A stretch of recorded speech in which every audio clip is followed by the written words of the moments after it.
जैन बच्चों कैसे हैं आप? उम्मीद है आप सब लोग अच्छे होंगे और अच्छे से पढ़ रहे होंगे। आज हम 9, 10, 11, 12 का बेसिक पढ़ा रहे हैं, जिसकी आज दूसरी क्लास है। हमने इसमें संख्या निकाय पढ़ा रहे थे, नंबर सिस्टम, ठीक है। उसमें परमेय संख्या आज हम पढ़ेंगे। जिन्होंने पहली क्लास नहीं देखी हो, पहली क्लास जाके देख लें, ठीक है। जैसे ही हमारा बेसिक समाप्त होगा, उसके बाद अब जो सिलेबस के जो चैप्टर हैं, किताबें हैं ना एनसीईआरटी, उससे शुरू करेंगे, ठीक है। तो ये जो क्लास है 9, 10, 11, 12 सब में काम आएगी। तो जो अभी हम जो 10 तो पढ़ा ही चुके हैं, 9 और 11 जो शुरू कर रहे थे, उसके लिए दोनों के लिए कॉमन क्लास है। दोनों क्लास के बच्चे इसको देख सकते हैं और समझें, ठीक है। परमेय संख्या कौन सी होती है?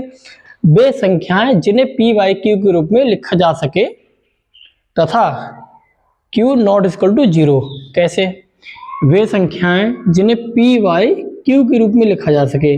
जहां पर ये जो क्यू है ना, क्यू मतलब जो हर में है, ठीक है, वो कभी 0 नहीं होगा।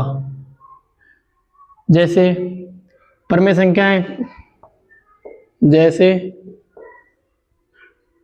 1/3, 5/2, 0, 3, ये सारी संख्या क्या है? इसके अलावा और भी संख्या होंगी, लेकिन एग्जाम्पल के तौर पे लिखा रहे हैं। अब देखो, ये संख्या तो पी वाई क्यू के रूप में लिखी हुई है, ये संख्या भी पी वाई क्यू के रूप में लिखी हुई है।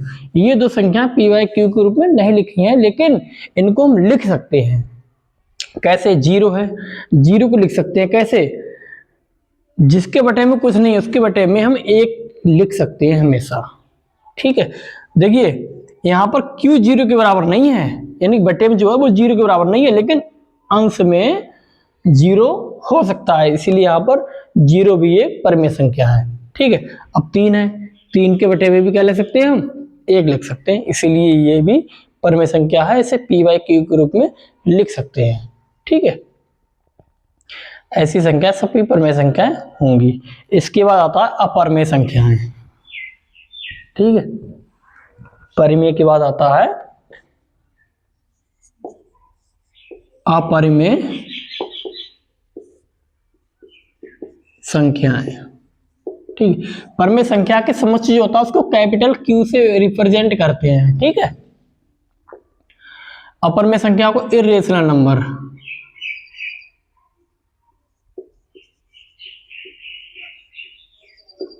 इरेशनल नंबर, ठीक है। अपरमेय संख्याएं वे संख्याएं जिन्हें पी वाई के रूप में लिखा जा सके। वे संख्याएं लिखा जा सके, क्या थी? परमेय संख्याएं। जिन्हें पी वाई के रूप में नहीं लिखा जा सके वे होंगी अपरमेय संख्याएं। वे संख्याएं जिन्हें पी वाई क्यू के रूप में नहीं लिखा जा सके, नहीं लिखा जा सके, वे क्या होंगी? अपरमेय संख्याएं। यहां पर भी क्यू नॉट इक्वल टू 0 होगा, ठीक है। जहां P, Q belongs to I, I मतलब पूर्णांक संख्याएं, ठीक है। I का मतलब होता है पूर्णांक संख्याएं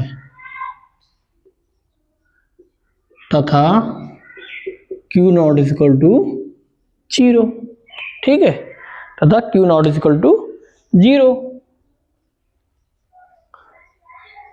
वे संख्या जिन्हें पी वाई के रूप में नहीं लिखा जा सके, जहां P, Q belongs to I, यानी कि पूर्णांक संख्याएं, अंग्रेजी में इसको कहते हैं इंटीजर्स, ठीक है, तथा Q नॉट इक्वल टू 0। जैसे √2, 1/√2, 3, √5, पाई, ई इत्यादि। ये सारी संख्या कैसी हैं? ये है अपरिमेय संख्याएं। इसके ऊपर इस रूट लगा है, इसके ऊपर रूट लगा है, रूट वाली सारे परमेय संख्या होंगी, लेकिन प्रत्येक रूट वाली परमेय संख्या ना होती है। जैसे अगर 4 के ऊपर रूट है तो ये अपरमेय संख्या नहीं होगी, क्यों? 4 के ऊपर रूट है तो इसका क्या हो जाएगा, प्लस माइनस 2 हो जाएगा। 9 के ऊपर रूट है, प्लस माइनस 3 हो जाएगा। लेकिन जिनका पूर्ण वर्ग बन जाता है, जिनका जैसे ये संख्या है, इसका पूर्ण वर्ग बन रहा था, यानी कि 2 का स्क्वायर, स्क्वायर से रूट कैंसिल, जिनका पूर्ण वर्ग हो जाता है वो संख्या परमेय संख्या होंगी, लेकिन ये अपरमेय संख्या है सारी।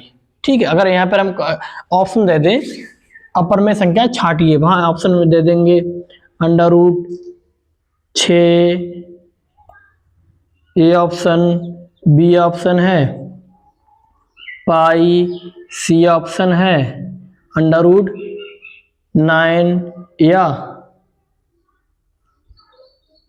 16, डी ऑप्शन है अंडर रूट 17। आप कहेंगे इन चारों ऑप्शन में परमेय संख्या छाटिए, कौन सी परमेय संख्या है। ठीक है, अब देखिए अंडर रूट 6 इसका पूर्ण वर्ग बन सकता है, नहीं, तो ये क्या है, अपरमेय संख्या। पाई तो अपरमेय संख्या है ही, 17 इसका भी नहीं बन सकता, यही अपरमेय संख्या है। 16 इसके ऊपर रूट लगा, कोई कहेगा रूट लगा है, ये भी अपरमेय संख्या है, लेकिन ये नहीं है, क्यों? ये क्या है, 4 का स्क्वायर, तो स्क्वायर से रूट कैंसिल, प्लस माइनस 4। ठीक है, ये क्या है, परमेय संख्या है। प्लस का 4 तो परमेय संख्या नीचे 1 से लिख सकते हैं, माइनस का 4 उसके नीचे भी हम 1 लिख सकते हैं, यही परमेय संख्या, यही परमेय संख्या। ठीक है, तो ऐसे हम पहचानते हैं। ये पाई तो हम जानते ही होंगे, इसका मान होता है 3.17 से कुछ होता है। ठीक है, और इसका जो मान होता है, इसका मान होता है 2.1783, इसका मान ये होता है। ठीक है, तो ये सारी क्या है, अपरमेय संख्या, ये क्या है, परमेय संख्या है। अब कुछ एग्जाम्पल करके देखते हैं।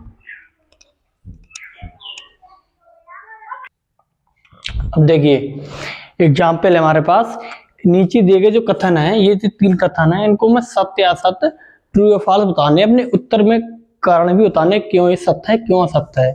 जैसे पहला है, प्रत्येक पूर्ण संख्या एक प्राकृतिक संख्या होती है, ये हमको बताना सही है गलत है। अब देखिए पूर्ण संख्या होती क्या है, सबसे पहले ये बात देख लो। हमने परिभाषा में लिखाया था पूर्ण संख्याएं इन्हें W से रिप्रेजेंट करते ही हैं। पूर्ण संख्या कौन सी होती है, जो 0 से शुरुआत होती है, जिनकी 0, 1, 2, 3, 4 डॉट डॉट ये अनंत तक होती चली जाती है। अब ये पूर्ण संख्या है, इसमें लिखा प्रत्येक, इसमें कंडीशन है प्रत्येक पूर्ण संख्या एक प्राकृतिक संख्या होती है, तो इसका आंसर है असत्य। असत्य कैसे, ऐसे, क्योंकि प्राकृतिक संख्या क्या होती है, प्राकृतिक संख्या जो होती हैं वो होती हैं 1, 2, 3, मतलब 1 से शुरू होती हैं और अनंत तक होती हैं। पूर्ण संख्या को होती प्राकृतिक संख्याओं के आगे 0 को सम्मिलित कर देते हैं, वो पूर्ण संख्या है कहलाती हैं पूर्ण संख्याएं। अब इसमें कहते हैं 0 को छोड़कर अगर कहते तो ठीक था, लेकिन कहने तो प्रत्येक तो प्राकृतिक संख्या नहीं है, क्योंकि 0 एक प्राकृतिक संख्या नहीं है, इसलिए कथन कैसा है, असत्य है। अब देखिए इसमें प्रत्येक पूर्णांक संख्या एक परमेय संख्या होती है।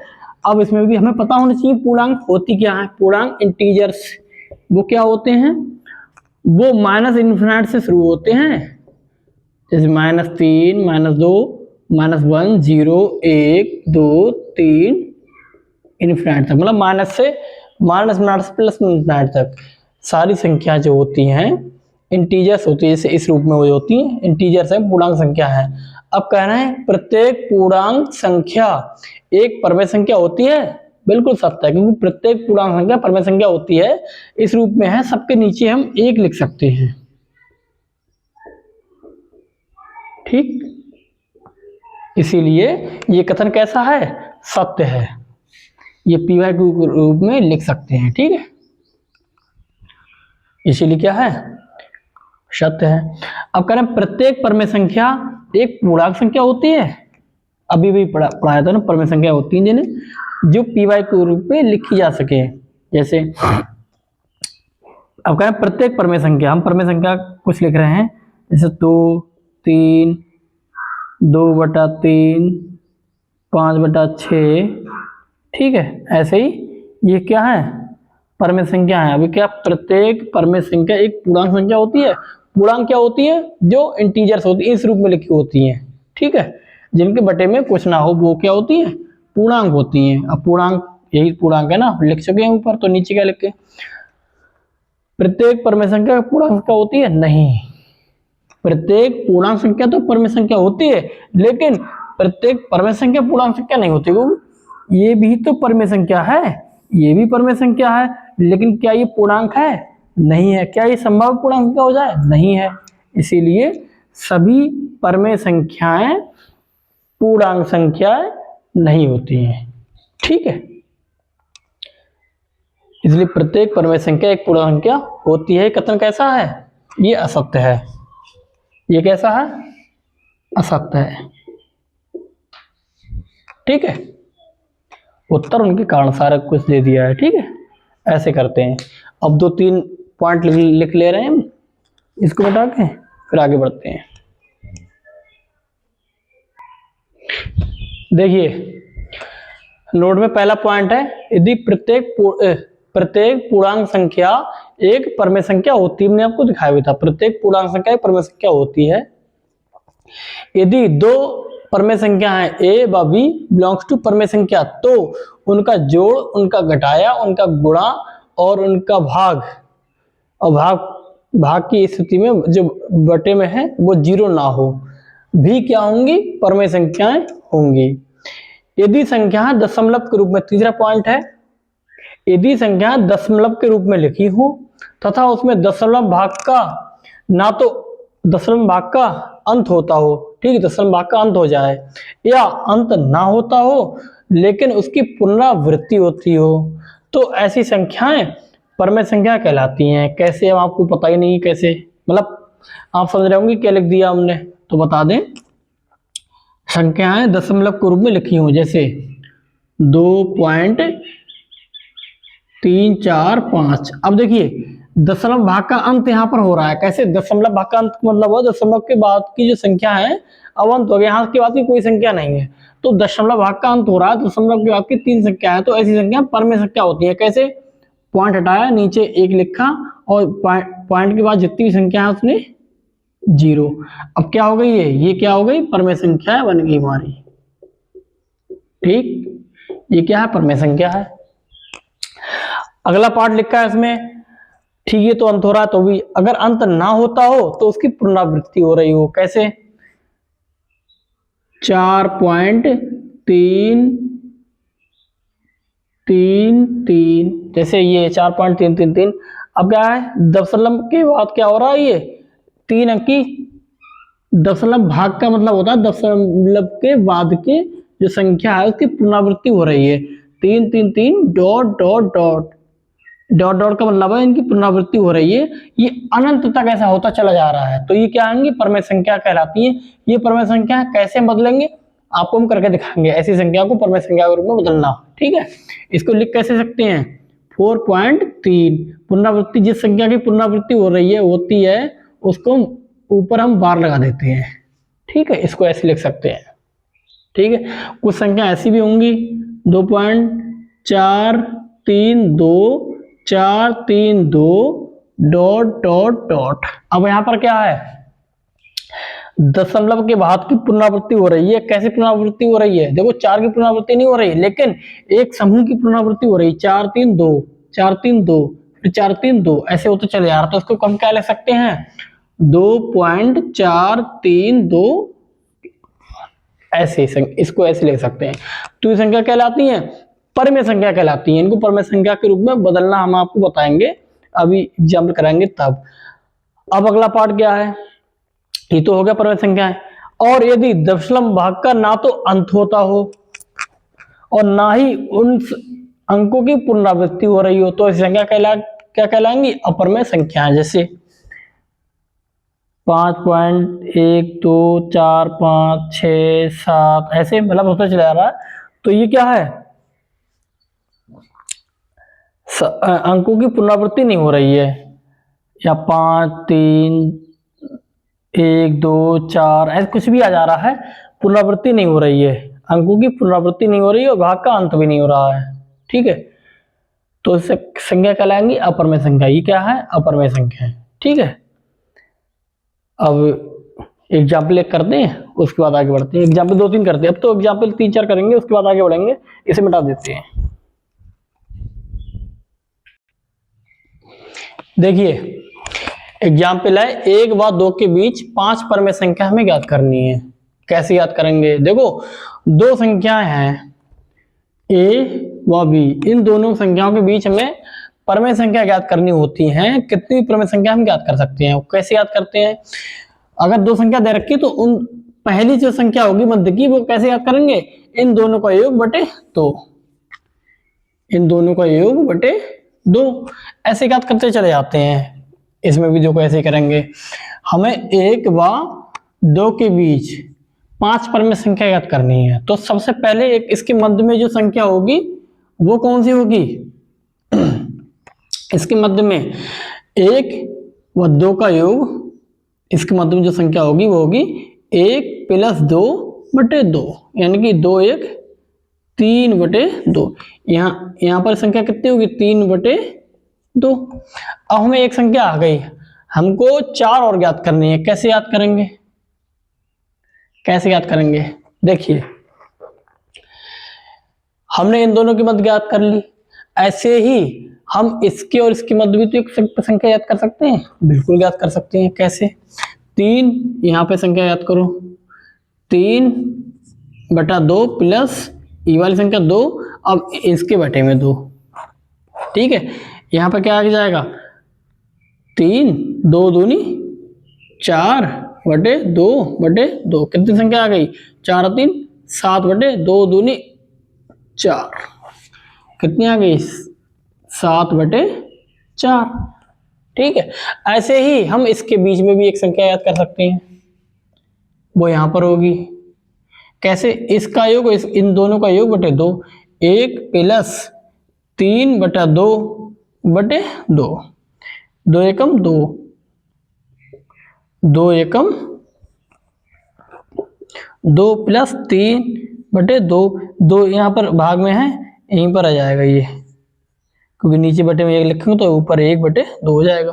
कितना हो जाएगा? गुणा में 2 1 3, मतलब 3 और 2 5 और 2 दूनी 4, क्या हो जाएगा? 5 बटे 4। अब देखो हमने 3 संख्या याद कर ली, 2 संख्या हमें और ज्ञात करनी है। कैसे याद करेंगे हम? ऐसे ही याद करेंगे जैसे ये संख्या याद कर लेंगे। अब हम इसके बीच में एक संख्या याद कर लेंगे। ठीक, इसके बीच में कैसे याद करेंगे? इन दोनों का योग बटे 2, 3 बटा 2 प्लस 7 बटा 4 बटे 2। ठीक है, ऊपर एलसीएम 4 है, तो 3 × 2 + 7, 3 दूनी 6। एलसीएम 4 है ना, तो 2 की भाग करेंगे 4 को, 2 दूनी 4, तो 3 गुणा कर देंगे 2 से। ठीक है, ऐसे ही 7 एकम 7, तो 3 दूनी 6 प्लस 7 बटे यहाँ बटे 2, 4 और भाग में 2 है, ये गुणा 6 7 6 13 बटे 4 दूनी 8। संख्या कौन सी आ गई यहाँ पर?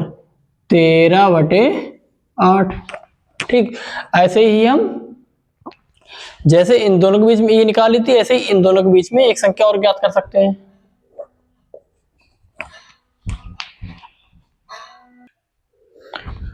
ठीक है, इन दोनों के बीच में कैसे? 5 बटे 4 प्लस 3 बटे 2 बटे 2।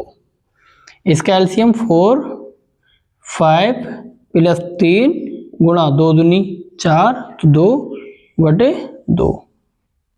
ये कैसे गुणा कर देते हैं हम? 4 पता कैसे? देखो 2 नीचे 2 है, एक ही संख्या है, तो इसको भी परमेय संख्या के रूप में बदल लो। अब क्या हो जाएगा? ऊपर 3 दूनी 6, 5 + 6 बटे 4 गुणा, अब परमेय संख्या ये भाग में है, गुणा में बदलेंगे तो 1 बटे 2 ऐसे हो जाता है। 6 5 11, 4 दूनी 8। संख्या कौन सी आ गई? 11 बटे 8। अब देखो इनके बीच 1 2 3 4 5 और संख्या आ गई, ऐसे याद कर सकते हैं। अब इसके बीच में भी संख्या याद कर सकते हैं, इसके बीच में भी संख्या याद कर सकते हैं, इसके बीच में, फिर उनके बीच में भी। इसका मतलब क्या है? हम दो परमेय संख्याओं के मध्य अनंत परमेय संख्याएं ज्ञात कर सकते हैं। किन्हीं दो परमेय संख्याओं के मध्य अनंत परमेय संख्याएं ज्ञात कर सकते हैं। इस चीज को हम नोट भी कर लेंगे। चलो नोट कर लो, एक पॉइंट ग्रुप में नोट कर लेना यहाँ पे। इसी के नीचे एग्जाम्पल के नीचे एक नोट में पॉइंट लिखना ऐसे, फिर करना किन्हीं दो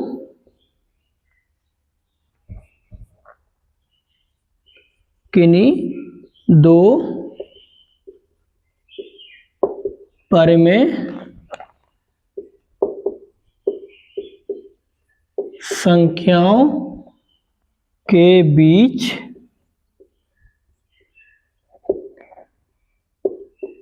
अनंत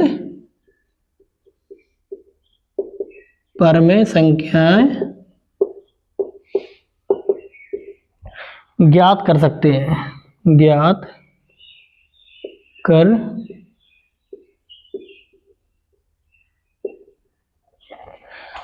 सकते हैं। ये नोट कर में लिख लेना, ठीक है। आगे एग्जाम्पल और कर रहे हैं हम, ठीक। इसका ये इतना नोट कर लो, फिर एग्जाम्पल कर रहे हैं अगले।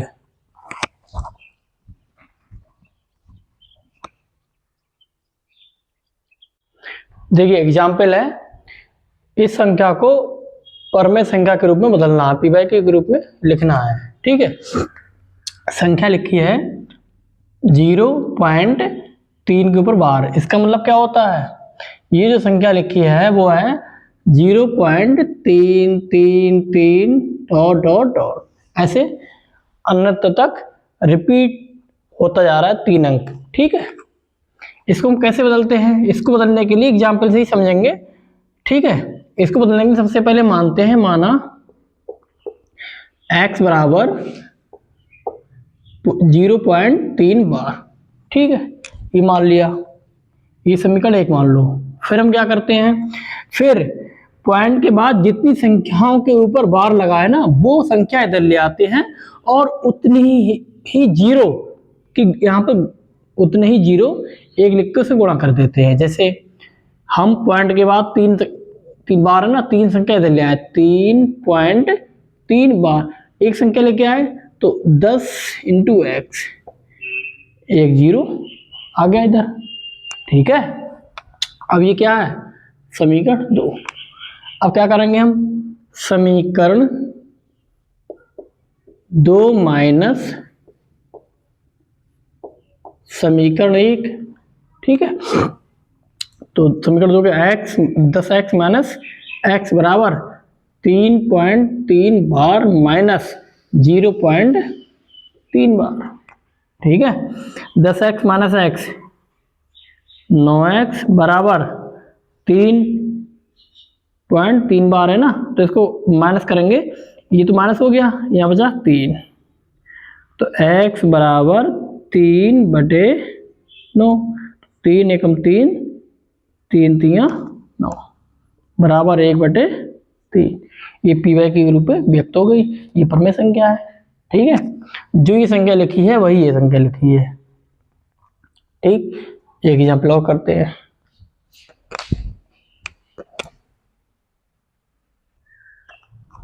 अब देखिए अगला सवाल है, इसको मैं पी वाई के रूप में लिखना है। कैसे लिखेंगे, सबसे पहले मान लेते हैं, माना x बराबर 0.18 बार। फिर दो संख्याओं के ऊपर बार है ना, ये तो समीकरण 1 हो गई।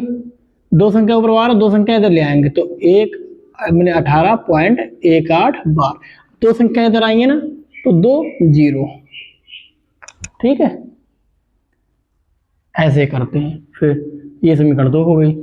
अब सिंपल है भाई, समीकरण 2 माइनस समीकरण 1, समीकरण 2 माइनस समीकरण 1, तो 100 minus x, 100x minus x बराबर 18.18 बार माइनस 0.18 बार, ये घट के 99x, ये घट के 18, तो x बराबर 18/99, 9 दूनी 18, 9 एकम 9, 9 एकम 9, कितना आ गया 2/11, पी वाई के रूप में लिख गया, ठीक है। सही है। एक एग्जाम्पल और करा दे रहे हैं, ठीक है।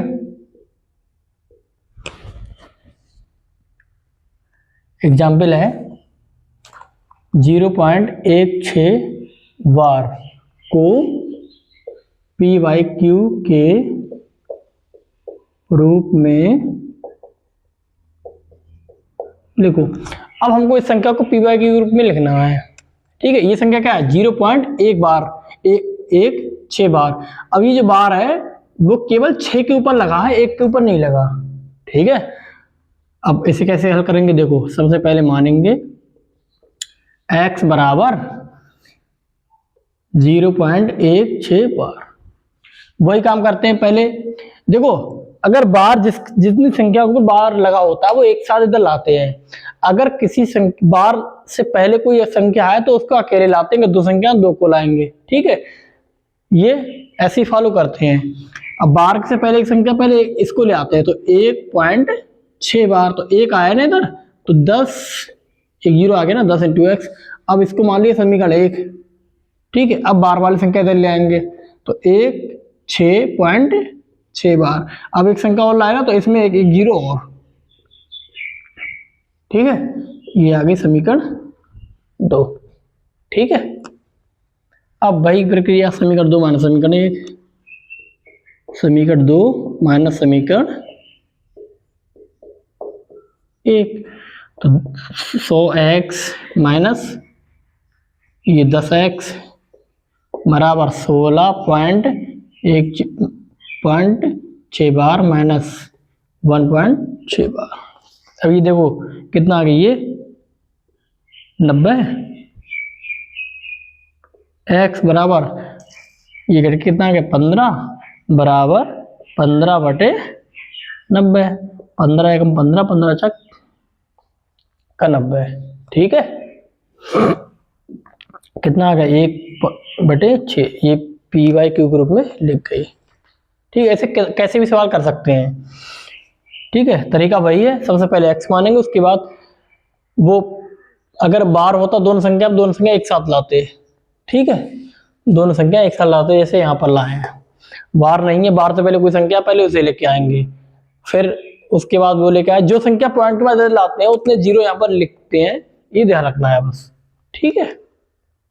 कोई कहेगा हमने इसी समीकरण क्यों नहीं माना, इसी क्यों माना? भाई इससे के बाद का जो पद है ना, इससे पहले ठीक पहले वाले पद को समीकरण 1 मानेंगे, फिर इसको समीकरण 2 मानेंगे, इतना ध्यान रखना होता है, ठीक है। अब आगे क्लास बाद में करेंगे। ये जो क्लास है ना, ये तो 12th के 11th जो है ना, उसका तो लेक्चर है बेसिक में।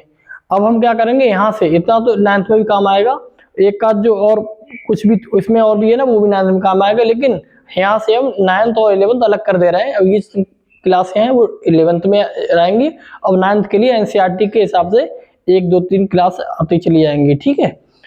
लेकिन ये दो क्लास है, ये दोनों कॉमन है दोनों क्लासों के लिए, ठीक है।